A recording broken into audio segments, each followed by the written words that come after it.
नमस्कार दोस्तों, आज हम बात करेंगे दुनिया की सबसे प्रसिद्ध मिलिट्री स्ट्रैटेजी की किताब द आर्ट ऑफ वॉर के बारे में। इस किताब को चीनी सैन्य स्ट्रैटेजिस्ट सुन त्सू ने लगभग 2500 साल पहले लिखा था। आज भी ये किताब न सिर्फ मिलिट्री प्लानिंग के लिए बल्कि बिजनेस, करियर और जीवन के हर क्षेत्र में स्ट्रैटेजी बनाने के लिए उपयोगी है। सुन त्सू का मानना था कि युद्ध जीतने के लिए फिजिकल स्ट्रेंथ से ज्यादा जरूरी है स्मार्ट प्लानिंग और स्ट्रैटेजी। इस वॉइस ओवर में हम चैप्टर बाय चैप्टर इस किताब के मुख्य विचारों पर चर्चा करेंगे और देखेंगे कि ये विचार आज के समय में कैसे रेलेवेंट है। चैप्टर 1, प्लानिंग, योजना। पहले चैप्टर में सुन त्सू ने किसी भी युद्ध से पहले की प्लानिंग पर जोर दिया। उनका मानना था कि युद्ध से पहले 5 बुनियादी फैक्टर्स का एनालिसिस जरूरी है। 1, मोरल लॉ, लोगों और उनके लीडर के बीच का कनेक्शन। 2, हेवन, मौसम और समय का प्रभाव। 3, अर्थ, इलाके की जानकारी और उसका उपयोग। 4, कमांडर, नेतृत्व की क्वालिटी और विजडम। 5, मेथड और डिसिप्लिन, सेना का ऑर्गेनाइजेशन और लॉजिस्टिक्स। सुन त्सू का प्रसिद्ध कोट है, जो स्ट्रैटेजी को नहीं जानता वो हार जाएगा। आज के बिजनेस वर्ल्ड में भी बिना प्रॉपर प्लानिंग के कोई कंपनी सक्सेस नहीं पा सकती। जैसे अमेज़न के फाउंडर जेफ बेजोस ने शुरू से ही दीर्घकालिक प्लानिंग पर फोकस किया और आज उनकी कंपनी दुनिया की सबसे बड़ी ऑनलाइन रिटेलर है। चैप्टर 2, वेजिंग वॉर, युद्ध लड़ना। इस चैप्टर में सुन त्सू ने युद्ध के इकोनॉमिक्स और रिसोर्सेज के मैनेजमेंट पर बात की। वे कहते हैं कि लंबे युद्ध किसी देश के लिए फायदेमंद नहीं होते क्योंकि वे रिसोर्सेज को एग्जॉस्ट कर देते हैं। सुन त्सू के अनुसार कोई भी देश लंबे युद्ध से फायदा नहीं उठा सकता। युद्ध में जल्दी और डिसाइसिव विक्ट्री ही सबसे अच्छी स्ट्रैटेजी है। इसका मॉडर्न उदाहरण स्टार्टअप वर्ल्ड में देखा जा सकता है। जो स्टार्टअप अपने रिसोर्सेज को स्मार्ट तरीके से यूज करते हैं और क्विक डिसीजंस लेते हैं, वे अक्सर बड़ी कंपनीज को भी चैलेंज कर पाते हैं। जूम ऐप ने कैसे कोविड-19 पैंडेमिक के दौरान क्विक एडेप्टेशन से मार्केट में अपनी पोजीशन मजबूत की, ये एक अच्छा उदाहरण है। चैप्टर 3, अटैक बाय स्ट्रेटेजी, रणनीति से आक्रमण। तीसरे चैप्टर में सुन त्सू ने बताया कि असली स्किल युद्ध लड़ने में नहीं बल्कि बिना युद्ध किए जीतने में है। उन्होंने कहा, सर्वोत्तम स्ट्रैटेजी वो है जो बिना लड़ाई के शत्रु को हरा दे। सुन त्सू के अनुसार जीतने के तरीके ये हैं श्रेष्ठता के क्रम में। 1, शत्रु की स्ट्रैटेजी को हराना। 2, शत्रु के अलायंसेस को तोड़ना। 3, शत्रु की सेना को हराना। 4, शत्रु के शहरों पर हमला करना। आज के बिजनेस वर्ल्ड में कंपनियां डायरेक्ट कंपटीशन में जाने के बजाय नए मार्केट्स क्रिएट करती हैं। एप्पल ने आईफोन लॉन्च करके मोबाइल फोन मार्केट में रेवोल्यूशन लाया। वे डायरेक्ट कंपटीशन से बचे और अपना यूनिक इकोसिस्टम बनाया। Chapter 4, disposition of military force, सैन्य बल की व्यवस्था। इस चैप्टर में सुन त्सू ने डिफेंसिव और ओफेंसिव पोजीशंस के बारे में बताया। उनका फेमस क्वोट है, अजेय होना खुद पर निर्भर करता है, जीत शत्रु पर निर्भर करती है। सुन त्सू सिखाते हैं कि अच्छे वॉरियर्स पहले खुद को अनडिफीटेबल पोजीशन में रखते हैं, फिर शत्रु की कमजोरियों का इंतजार करते हैं। माइक्रोसॉफ्ट का उदाहरण देखें, वे पहले अपने कोर बिजनेस, ऑपरेटिंग सिस्टम्स में स्ट्रॉन्ग पोजीशन बनाए रखते हैं, फिर नए मार्केट्स में एक्सपांशन करते हैं। हाल के वर्षों में क्लाउड कंप्यूटिंग और एआई में उनकी स्ट्रैटेजी इसी प्रिंसिपल पर आधारित है। चैप्टर 5, एनर्जी, ऊर्जा। 5वें चैप्टर में सुन त्सू ने सेना के मोमेंटम और एनर्जी मैनेजमेंट पर फोकस किया। वे डायरेक्ट और इनडायरेक्ट अप्रोचेस के बीच बैलेंस की बात करते हैं। उनका कहना है, युद्ध में डायरेक्ट मेथड से प्रिपेयर किया जाता है और इनडायरेक्ट मेथड से जीता जाता है। वे केओस और कंट्रोल के बीच बैलेंस बनाने की बात करते हैं। ऑर्गेनाइज्ड फोर्सेस का प्रयोग करते हुए अनप्रेडिक्टेबल तरीके से अटैक करना। नेटफ्लिक्स का उदाहरण ले, उन्होंने ट्रेडिशनल टीवी चैनल्स के डायरेक्ट कंपटीशन से बचते हुए स्ट्रीमिंग सर्विस पर फोकस किया। अब वे ओरिजिनल कंटेंट क्रिएशन में भी लीडर हैं।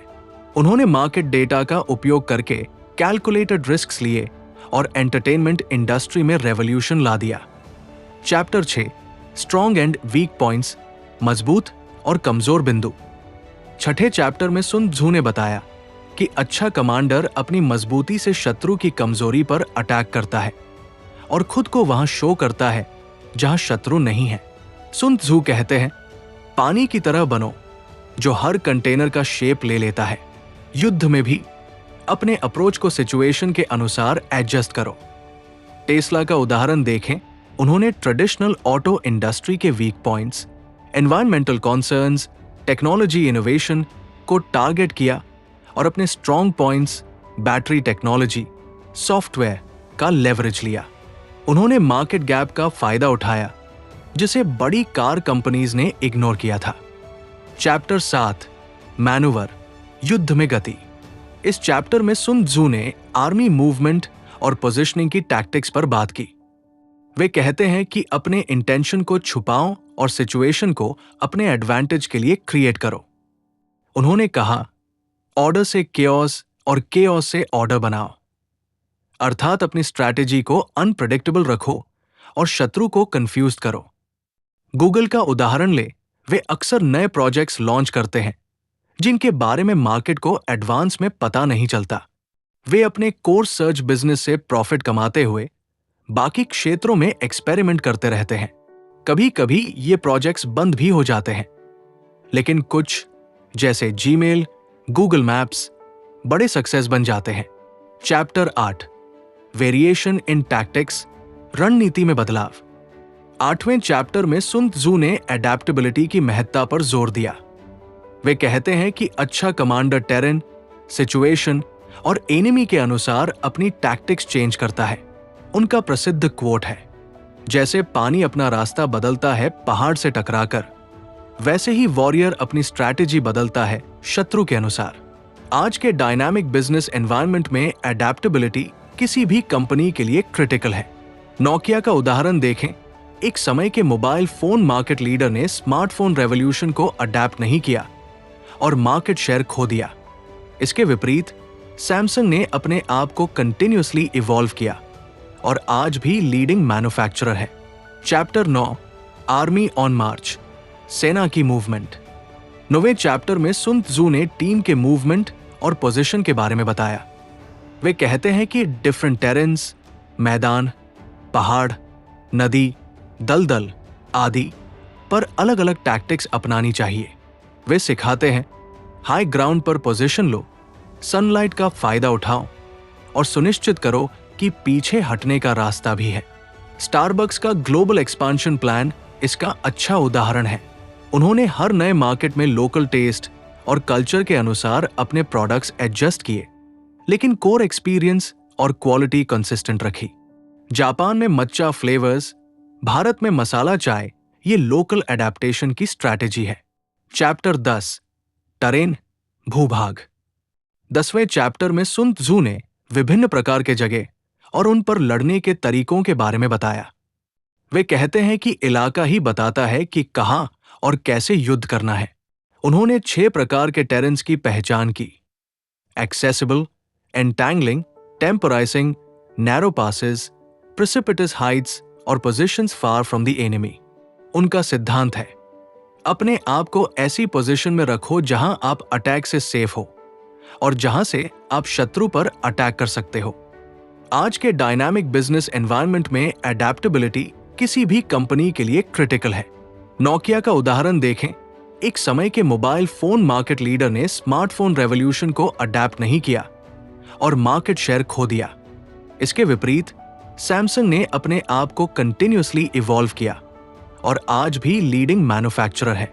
चैप्टर 9 आर्मी ऑन मार्च, सेना की मूवमेंट। 9वें चैप्टर में सुन त्जू ने टीम के मूवमेंट और पोजीशन के बारे में बताया। वे कहते हैं कि डिफरेंट टेरेन्स, मैदान, पहाड़, नदी, दलदल आदि पर अलग अलग टैक्टिक्स अपनानी चाहिए।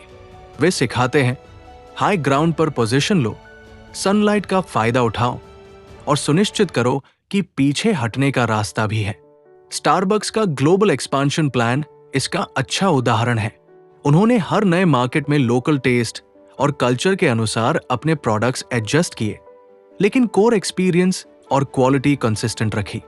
जापान में मच्चा फ्लेवर्स, भारत में मसाला चाय, ये लोकल एडेप्टेशन की स्ट्रैटेजी है। चैप्टर 10, टरेन, भूभाग। 10वें चैप्टर में सुन त्जू ने विभिन्न प्रकार के जगह और उन पर लड़ने के तरीकों के बारे में बताया। वे कहते हैं कि इलाका ही बताता है कि कहां और कैसे युद्ध करना है। उन्होंने 6 प्रकार के टेरेन्स की पहचान की: एक्सेसिबल, एंटैंगलिंग, टेम्पोराइजिंग, नैरो पासेस, प्रिसिपिटस हाइट्स और positions far from the enemy. उनका सिद्धांत है, अपने आप को ऐसी पोजीशन में रखो जहां आप अटैक से सेफ हो और जहां से आप शत्रु पर अटैक कर सकते हो। Amazon ने अपनी ई-कॉमर्स पोजीशन को इसी तरह बनाया। शुरू में उन्होंने बुक्स मार्केट पर फोकस किया, एक ऐसा सेगमेंट जिसे वे एफिशिएंटली हैंडल कर सकते थे। फिर धीरे धीरे अन्य कैटेगरीज में एक्सपैंड किया। अब Amazon retail, cloud computing, entertainment सभी क्षेत्रों में डोमिनेंट है। चैप्टर 11, 9 सिचुएशंस, 9 परिस्थितियां। इस चैप्टर में सुन त्जू ने 9 अलग अलग टाइप्स के बैटल ग्राउंड्स और उनके चैलेंजेस के बारे में बताया। उन्होंने सिखाया कि हर सिचुएशन में लीडरशिप स्टाइल बदलना जरूरी है। उन्होंने कहा, डेस्परेट सिचुएशंस में सोल्जर्स को छोटे ग्रुप्स में ऑर्गेनाइज करो और उन्हें स्वतंत्रता दो। जब हार निश्चित लगे तो डेस्परेट करेज से लड़ो। स्टार्टअप वर्ल्ड में एयरबीएनबी का 2008 रिसेशन के दौरान का उदाहरण देखें। जब फंडिंग मिलना मुश्किल था, फाउंडर्स ने क्रिएटिव अप्रोच अपनाई। उन्होंने सीरियल बॉक्सेस बनाकर बेचे और अपनी कंपनी को बचाए रखा। आज वह एक $multi-billion कंपनी है। चैप्टर 12, अटैक बाय फायर, आग से आक्रमण। 12वें चैप्टर में सुन त्जू ने फायर के उपयोग से युद्ध जीतने की टैक्टिक्स के बारे में बताया। वे बताते हैं कि फायर अटैक के 5 तरीके हैं और हर तरीके के लिए अलग प्रतिक्रिया जरूरी है। सुन त्जू कहते हैं, आग का उपयोग करो जब कंडीशंस फेवरेबल हों और पानी का उपयोग करो शत्रु को रोकने के लिए। आज के बिजनेस वर्ल्ड में फायर को डिसरप्टिव इनोवेशन के रूप में देखा जा सकता है। उबर ने ट्रेडिशनल टैक्सी इंडस्ट्री में एक प्रकार का फायर अटैक किया जिससे पूरा इंडस्ट्री ट्रांसफॉर्म हो गया। उन्होंने टेक्नोलॉजी का उपयोग करके टैक्सी सर्विस में एक ऐसा डिसरप्शन क्रिएट किया जिससे पुराने बिजनेस मॉडल्स ऑब्सोलीट हो गए। चैप्टर 13, यूज ऑफ स्पाइज, जासूसों का उपयोग। अंतिम चैप्टर में सुन त्जू ने इंटेलिजेंस गैदरिंग के महत्व पर जोर दिया। उन्होंने 5 प्रकार के स्पाइस बताए: लोकल, इंटरनल, डबल, एक्सपेंडेबल और सर्वाइविंग स्पाइस। उनका प्रसिद्ध कोट है, फायदेमंद युद्ध वह है जिसमें पहले से ही पता हो कि जीत किसकी होगी, और यह जानने के लिए इंटेलिजेंस क्रिटिकल है। आज के कॉर्पोरेट वर्ल्ड में मार्केट रिसर्च और कॉम्पिटिटिव इंटेलिजेंस किसी भी सक्सेसफुल बिजनेस स्ट्रैटेजी का आवश्यक हिस्सा है। एप्पल के स्टीव जॉब्स प्रोडक्ट डेवलपमेंट से पहले एक्सटेंसिव कस्टमर रिसर्च करते थे, लेकिन वे इसे पब्लिक में कभी शेयर नहीं करते थे। वे यूजर नीड्स के बारे में डीप अंडरस्टैंडिंग रखते थे और उसी के अनुसार इनोवेटिव प्रोडक्ट्स डिजाइन करते थे। निष्कर्ष, द आर्ट ऑफ वॉर 2500 साल पुरानी किताब है, लेकिन इसके प्रिंसिपल्स आज भी उतने ही रेलेवेंट है। सुन त्जू के कोर टीचिंग्स में शामिल है: 1. युद्ध से पहले प्लानिंग का महत्व। 2. बिना लड़े जीतना सबसे बड़ी स्ट्रैटेजी है। 3. अपनी स्ट्रेंथ्स और शत्रु की वीकनेसेस को पहचानना। 4. एडेप्टेबिलिटी और फ्लेक्सिबिलिटी बनाए रखना। 5. इंटेलिजेंस गैदरिंग की महत्ता। आज के कॉम्पिटिटिव बिजनेस वर्ल्ड से लेकर पर्सनल लाइफ तक इन प्रिंसिपल्स का एप्लीकेशन वाइड है। सुन त्जू के शब्दों में, खुद को जानो, अपने शत्रु को जानो, 100 युद्धों में भी खतरा नहीं होगा। आज हमने जो सीखा उसे अपने जीवन में अप्लाई करके हम भी अपनी पर्सनल और प्रोफेशनल चैलेंजेस में बेटर डिसीजंस ले सकते हैं।